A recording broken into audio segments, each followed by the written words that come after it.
ایک جوان کہتے ہیں بڑا گنہگار تھا، ایران کا رہنے والا ہوتا ہے جوان دوستیوں کے چکر میں، تو ایسا ہی جوان تھا، دوستوں میں، پرائیویسیز میں اور ان چیزوں میں پڑا۔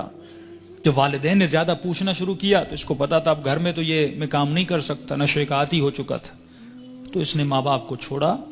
کہتا ہے میں اتنا بد اخلاق تھا، جب غصہ آتا تھا تو کبھی کبھی ماں کو بھی مارتا تھا، باپ کو بھی۔ جب نفس کی حکمرانی ہو جائے نا بندے پر تو ظالم بھی بن جاتا ہے۔ کہتا الگ میں نے فلیٹ لیا، ایک گاڑی تھی، میں اس سے مسافر اور پیسنجرز اٹھاتا تھا ایران میں، جو دن میں کمائی ہوتی تھی، رات کو نشہ، گناہ، فحاشی۔ کہتے ہیں محرم کا مہینہ شروع ہوا، ایام محرم آئے، 6 دن گزر گئے، میرے دوست نہیں آئے۔ میں نے فون کیا کیوں نہیں آئے، انہوں نے کہا کہ مصیبت کے دن ہیں، ایام ازاں ہیں، ہم گنہگار ہیں لیکن کم از کم 10 دنوں میں ہم احترام کرتے ہیں۔ تو کہتا میں غصے سے دوستوں کو آنے کی ضرورت نہیں ہے، میں نے گاڑی نکالی اور راستے کو جا رہا تھا، مسافر اٹھاتے اٹھاتے رات بہت لیٹ ہو گئی تھی، اس راستے پہ ایک میں نے لڑکی کو کھڑا ہوا دیکھا، اسے میں نے گاڑی میں بٹھایا، کہاں جانا ہے، کہا سیدھا جانا ہے۔ آگے چلتا گیا، اچانک نفس نے غلبہ کیا، گناہ نہیں کیا تھا اتنے دنوں سے، ذہن میں خیال آیا اکیلی خاتون گاڑی میں ہے، نیت گناہ کی، گاڑی کو میں نے موڑا۔ یہ جوان بچی محجب کہنے لگی کہاں جا رہے ہو، مجھے تو سامنے جانا ہے۔ میں نے وہی گناہ والے جملے بولے، اسے دعوت گناہ دی۔ کہ بچی رونے لگی تو کیسی باتیں کر رہا ہے، اس نے کہا میں نے تو ارادہ بنا دیا ہے۔ کہتا مجھے واسطے دینے لگی، اب اکیلی خاتون کیا کرے، اسپیڈ سے میں گاڑی چلا رہا ہوں، دروازے لاک ہیں۔ کہتا مجھے واسطے دینے لگی، ظاہر ہے ایران تو مطلب دونوں شیعہ ہیں نا۔ کہنے لگی تجھے حسین کا واسطہ، تجھے مولا علی کا واسطہ، تجھے امام زمانہ کا واسطہ، ایرانی حضرت عباس کا بڑا احترام کرتے ہیں، تجھے ابو الفضل کا واسطہ۔ کہتا میں نے کچھ بھی نہیں سنا، میں نے کہا یہ چھوڑ دو عقیدے کی باتیں، فلاں کا واسطہ، فلاں کا واسطہ، کس نے دیکھا ہے۔ کہتے آخر میں اس نے ایک جملہ کہا جس سے میرا وجود کانپ گیا۔ کہا تجھے نہیں پتا میں کون ہوں؟ کہا میں سمجھا بولے گی فلاں پولیس والے کی بیٹی ہوں، فلاں افسر کی بیٹی ہوں، یہ ہو وہ ہوں۔ میں نے کہا کون ہو؟ کہا میں سید زادی ہوں، تجھے واسطہ میری دادی زہرا کا، میرا ادب نہیں کرتا، میری دادی کا ادب کر۔ کہتے پتا نہیں ایسا کیا ہوا۔ میں نے گاڑی روک لی، میں نے کہا کہاں جانا ہے؟ کہا مجلس پہ جا رہی تھی، امام برگاہ پہ اتار دو۔ کہتا میں نے جا کے اتارا، پورے راستے میں خاموش رہا، سمجھ نہیں آ رہی تھی، ایک خوف سا میرے وجود پہ طاری ہو چکا تھا۔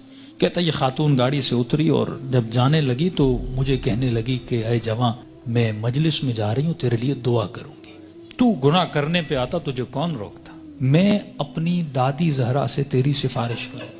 میں نے سارے واسطے دیے تو روکا نہیں، لیکن جب تم نے میری دادی کا نام سنا تو رک گیا۔ اہل بیت فرماتے ہم بڑا احترام کرتے ہیں اس بندے کا جو ہماری دادی کا احترام کرے۔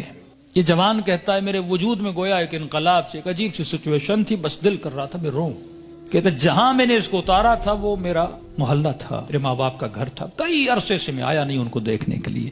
میں نے کہا اس بہانے سے جاؤں، ماں باپ سے مل کے آؤں۔ کہتا اب جیسے میں نے کچھائی کی تو اچانک ذہن میں خیال آیا، اب پاورفل ہوا، میرا روح پاورفل ہوا، نفس کمزور ہو گیا، میں نے نفس کو مارا، اس کے گلے کو گھونٹا اور میں نے اپنے روح کی آواز کو سنا تھا۔ اب اچانک میرا روح پاورفل ہوا، میں گھر کی طرف گیا، گھر کا دروازہ کھولا، اندر گیا، گھر میں کوئی نہیں تھا۔ کہتا میں نے ٹی وی کھولا، اتفاق سے ٹی وی پر ایک ایرانی ذاکر کربلا کے مسائل پڑھ رہا تھا۔ کہتا میں سن بھی رہا تھا، رو بھی رہا تھا، اور اچانک جب میں نے چینل بدلا تو جنت البقیع دکھایا جا رہا تھا، سیدہ کی ٹوٹی ہوئی قبر دکھائی جا رہی تھی، اور ذاکر بتا رہا تھا کہ نبی کی بیٹی اتنی مظلوم ہے کہ اس کی قبر کا کوئی نشان بھی نہیں ہے، ہمارے گھروں پر بھی چھتوں کا سایہ ہے لیکن نبی کی اولاد کی قبروں پر کوئی سایہ نہیں ہے۔ اس نے سارے مسائل پڑھنا شروع کیے، اتنے درد بھرے مسائل، کہتا میرا دل پھٹنے لگا جب میں نے سنا اتنی بہترامی نبی کی بیٹی کی۔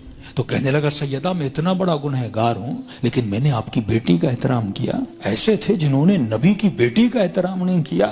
کہتا اب جب رونے لگا تو مجھے اپنے گناہ، اپنی خطائیں، اپنی بدکاریاں سب یاد آنے لگی، جتنی میری اندر کی کثافتیں تھیں گویا کسی نے سامنے لا کر کھڑی کر دی تھی۔ اب میں رو بھی رہا تھا، اللہ سے معافیا بھی مانگ رہا تھا، اتنے میں میری ماں گھر آئی، جس ماں کو مارتا تھا۔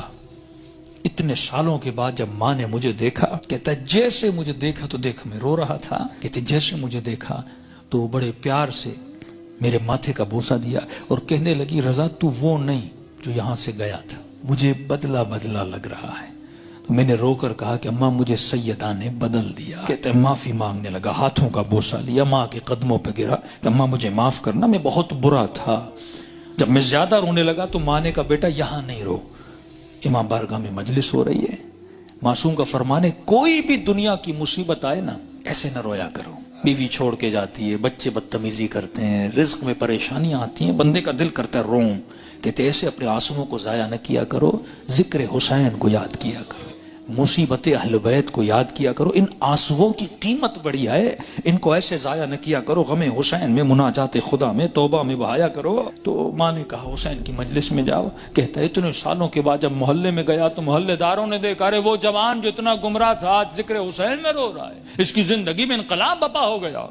کہا کہ جب سے گیا، اس کی ماں کہتی ہے یہ خادم بن گیا حسین کا، یہ عزاداروں کے برتن دھوتا، کبھی جوتیاں بناتا، کبھی وہاں پہ ان کے لیے چائے رکھتا، دن رات خدمت کر رہا ہے کہ پورے محلے نے گواہی دی کہ یہ اس سے سچا عزادار ہم نے دیکھا نہیں ہے۔ کہتے ہیں 1-2 مہینے گزرے، ایک قافلہ بنا کربلا جانے کے لیے، تو لہٰذا اس قافلے سالار جو تھا، مسجد کا ہیڈ بھی تھا، پریزیڈنٹ بھی تھا، اس نے اسے بلایا کہ رضا ادھر آ، ایک جوان کو ہمارے ساتھ چلنا تھا جو ہیلپر تھا لیکن وہ بیمار ہو گیا ہے، میں اتنے دنوں سے سوچ رہا تھا کسے لے کر جاؤں اس کی جگہ پر، اچانک ذہن میں خیال آیا تجھ جیسا نیک جوان ہے، اسے لے جاؤں حسین کی زیارت پہ۔ کہتا جیسے میں نے سنا میں رونے لگا، میں نے کہا مولا حسین کچھ دن نہیں ہوئے آپ کے قافلے میں آیا ہوں، اتنی جلدی آپ نے مجھے اپنی زیارت پہ بلا لیا۔ کہا مولا حسین کی زیارت کی، توبہ کی، واپس آیا، پھر ایک قافلہ حج کے لیے نکلا۔ کہ رضا قافلے والے اور محلے والے بول رہے ہیں جب تک یہ جوان چلے گا تو ہم چلیں گے، کیونکہ ہم نے اس سے اچھا خادم نہیں دیکھا، اس سے اچھا محبت کرنے والا نہیں دیکھا۔ کہ تب تو پاؤں سے زمین نکل گئی کہ سیدہ اپنے بیٹے کی زیارت بھی کروائی، اب اپنے جنت البقیع بھی مجھے بلا لیا۔ کہ اتنا بڑا شرف مجھے ملا، گویا زندگی بہار بن چکی تھی۔ جب سب کچھ کر کے واپس آیا، اس کے محلے کا ایک نیک متقی پرہیزگار تاجر تھا، بزنس مین تھا، وہ اس کے باپ سے ملا، کہنے لگا کہ میں اتنے دنوں سے دیکھ رہا ہوں ایک جوان میں اتنا انقلاب آ جائے، مجھے سمجھ نہیں آ رہا، مطلب یہ ارادے کا اتنا مضبوط ہے، یہ اور بن چکا ہے، میں چاہتا ہوں کہ اپنی بیٹی کا رشتہ اس سے کرواؤں۔ اس نے کہا کہ میں اپنے بیٹے کی گارنٹی نہیں دیتا، تجھے پتا ہے 4 مہینے پہلے کیا تھا اب کیا ہے، بات کرنی اس سے جا کر خود کر۔ اس کے پاس ہے، کہنے لگا رضا اپنی بیٹی دینا چاہتا ہوں لیکن ایک وعدہ دو۔ کہ کون سا وعدہ؟ کہ وعدہ یہ دو کہ پھر حسین کو چھوڑو گے نہیں، یہ دروازہ چھوڑ کے جاؤ گے نہیں۔ کہنے قبلہ میں اپنی ہر نماز میں دعا کرتا ہوں اے خدا وہ دن میری زندگی کا آخری دن ہو جب میں حسین کے ہاتھ کو چھوڑ کے چلا جاؤں۔ کہتے کل رشتہ لے کر آ جانا۔ کہتے یہ جوان اپنے ماں باپ کے ساتھ رشتہ لے کر گیا۔ جب اس کے گھر میں داخل ہو، ایران میں رسم ہے جس بچی کا رشتہ دینے جاتے ہیں وہ چائے لے کر آتی ہے، وہ بچی چائے لے کر آئی، جیسے اس جوان نے کپ اٹھایا اس بچی کی نگاہ اس کے چہرے پر پڑی، کہتے ہاتھ سے وہ ٹریل گرا اور چیخ مار کے بے ہوش ہو گئی، کمرے میں لے گئے، بڑی دیر کے بعد ہوش میں آئی، اور جیسے ہوش میں آئی زار و قطع رونے لگی، اور اس کی زبان پر بس ایک ہی نام تھا، یا فاطمہ الزہرا، یا فاطمہ الزہرا۔ ماں پریشان، بیٹی رو کیوں رہی ہو؟ ایسا کیا دیکھا؟ یہ جوان پریشان، اس کے ماں باپ پریشان، ایسا کیا ہوا؟